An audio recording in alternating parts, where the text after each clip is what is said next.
গতকাল শুনলাম আল্লাহ সর্বশক্তিমান বলা নাকি শিরিক। আমরা বাটপারি জানি না, আমরা গরিব হইতে পারি, টাকার কাছে ঈমান বিক্রি করি না। এই জন্য আমার যুবক ভাইয়েরা, আমি মাঝে মাঝে একটু গরম হয়ে যায়। একমাত্র ওই বাটপারগুলোর কথা যখন আমার চোখের সামনে আসে আমি আর বরদাস্ত করতে পারি না। এই কোরআন নিয়েও তারা মস্কারা করে, এমন বেয়াদব আছে না নাই? গতকাল শুনলাম আল্লাহ সর্বশক্তিমান বলা নাকি শিরিক। নাউজুবিল্লাহ জোরে বল। আল্লাহকে নাকি সর্বশক্তিমান বলা যাবে না। ইন্নাল্লাহা আলা কুল্লি শাইইন কাদির। আল্লাহু আকবার। এত সুন্দর আকাশে উদীয়মান তারকারাজির মতন, আকাশে দীপ্যমান চাঁদের মতন, সকালবেলার সূর্যালোকের ন্যায় চিরন্তন সত্য আমার আল্লাহ পৃথিবীর মধ্যে যা কিছু আছে সব কিছুই সর্বশক্তিমান। কথা বলেন ঠিক কিনা? মাথা কি আউলাই গেছে নাকি? মাথা কি পাগল হয়ে গেছে? যে বলছে আল্লাহকে সর্বশক্তিমান বলা যাবে না, এই লোকটাই কয়েকদিন আগে বলছিলাম নবী শব্দের অর্থ সাংবাদিক।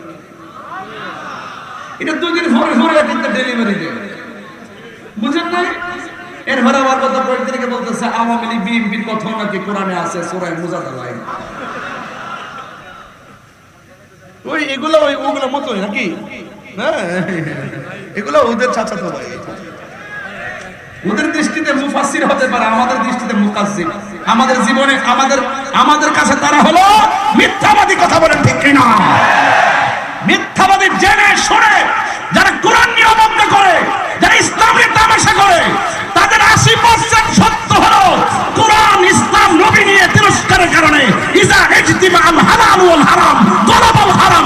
এক ফোঁটা দুধের মধ্যে চড়া পড়লে দুধটা যেমন হালালের হুকুম রাখে না, ঠিক এমন ভাবে তার হাজার ইবাদত থাকার পরেও মুস্তফার বেয়াদবি করার কারণে সব গুল লাই গেছে, গুল লাই গেছে। কথা বলেন ঠিক কিনা?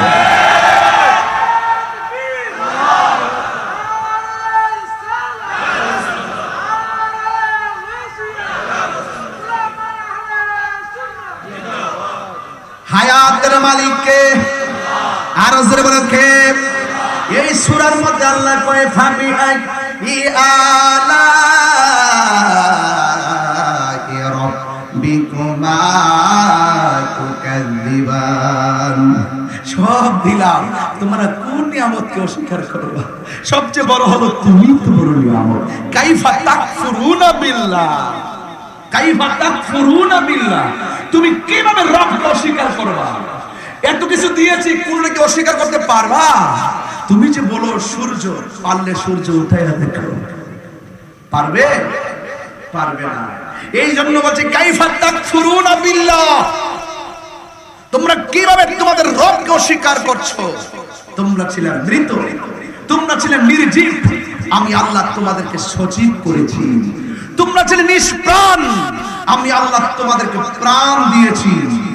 এরপর তোমাকে জিন্দেগি দিয়েছি, আবার থাবা মেরে প্রাণ নিয়ে গেছি। বলেন দেওয়া এবং নেওয়ার মালিক কে? আর বড় করে কে? রহমান চিনো না? রহমান চিনো না? ওই সময় তো আমার সামনে যদি কোনো কাফের হয়ে কইতো রহমান চিনোস, তার নাক তার মুখটা বন্ধ কর।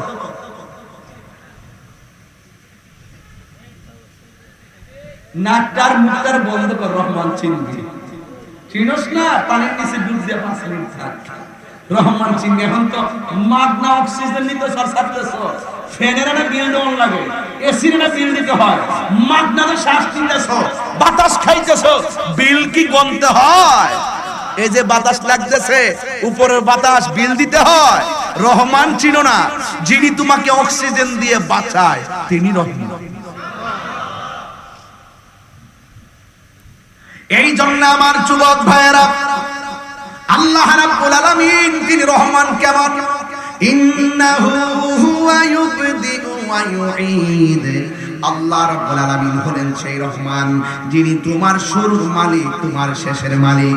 এখানে খলাকাল ইনসানের তাফসীরের মধ্যে দেখলাম খলাকা দিয়ে একটা তাওবিল করা হয়েছে, ওয়া মা খালাকতুল জিন্না জিন্না ওয়াল ইনসা ইল্লা লিয়াবুদুন। এখানে খালাকা আমার ইনসান, খালাকতু আর ইনসান, ওখানেও খালাকাল ইনসান। এই মানুষকে কেন সৃষ্টি করেছেন? টেন্ডারবাজি করার জন্য সৃষ্টি করে নাই, খুন খারাপি করার জন্য সৃষ্টি করে নাই। ওই রহমান মানুষকে কেন সৃষ্টি করেছেন?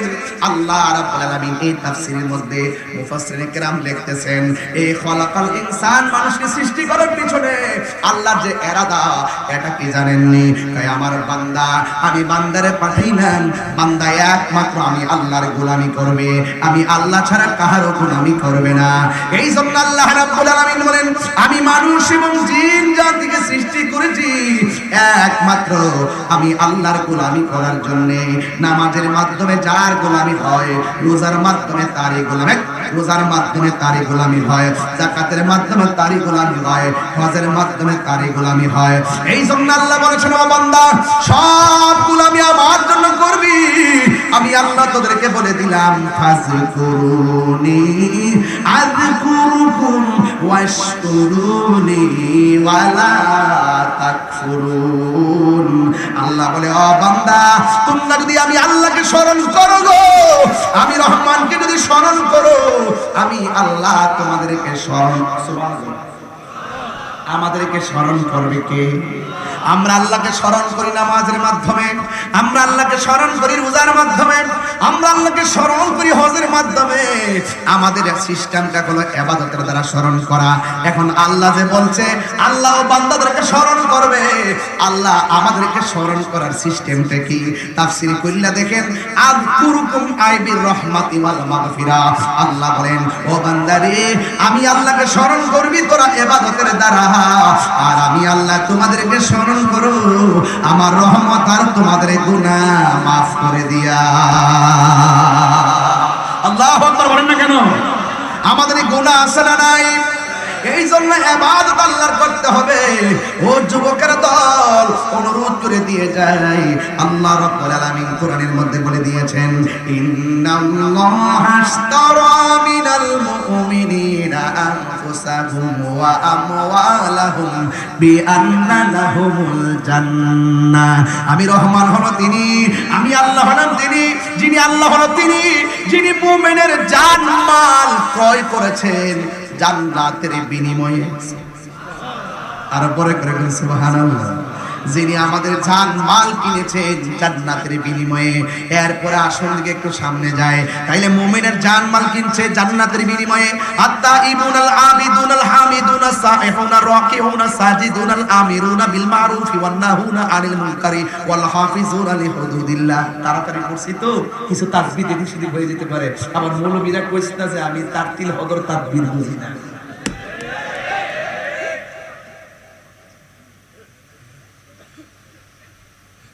কিছু লোক আইসে মাঝে মাঝে বসে রয়েছে, আমার ভুলটা ধরতে পারলে কালকে সাইরা আমার একটু কালার করবার লাগে। ওনার তো এখন আমাকে নিয়ে বড় জলার মধ্যে আছে যে কিরে এতদিন তুই মনে করছি এর এমন হয় কোন দলের প্রোটেকশন দে, আমরা আয়ালই আমরা যে আইসি বাপ বোঝা যায়। এরপরে কোন ঠেলায় কথা কয়, আরে বেটা তুই তো দালালির জোরে কথা কস আর আমরা দলিলের জোরে কথা।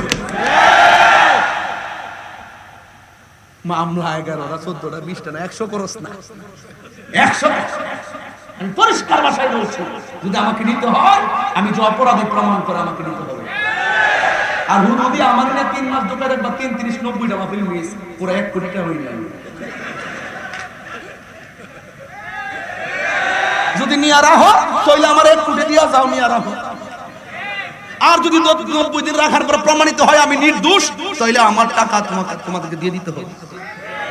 আমি যে খেদমত থেকে বঞ্চিত হইছি সেই খেদমত ফিরে দাও। কথা বল ঠিক না বেটি? হুট করে ধরে নেবে। ওই যে শুনতেছি মুরগির বাচ্চা মারা লয়া 23 বছর পরে মুরব্বি বেড়ার জামিন হইছে। মুরগির বাচ্চা লয়া 23 বছর পর্যন্ত হেরে নিয়েছে, জেলে বালা রেখেছে, 23 বছর পরে তারা জামিন দিয়েছে। এইটা কি বিচার ব্যবস্থা হতে পারে? আরে কথা বল, বিচার ব্যবস্থা হতে পারে? এই বিচার ব্যবস্থা ভেঙে দিতে হবে। কথা বলেন ঠিক কি না বলেন? অযথা কাউকে অভিযোগ করলেই মামলা নিবেন কেন? প্রমাণ লাগবে, তদন্ত লাগবে। তদন্ত ছাড়া মামলা এফআইআর করা এটা সুস্থ বিচার ব্যবস্থার পরিপন্থী। কথা বলেন ঠিক কি? কাগজে কলম বুঝেন? কথা বলেন কলমের ভিতরে কালি বোঝেন, একবার আইসা অভিযোগ করছে এই ছেলে এই মেয়ের সাথে থাকছে। হ্যাঁ তাই নাকি? সাক্ষীকে? আমি সাক্ষী। তুই কি দেখছ? আমি শুনছি। এগুলো হবে না। কলমের ভিতরে কি কালি, একটা কলম জড়িত। এটা পোলাপান আছে, একবার দেখতে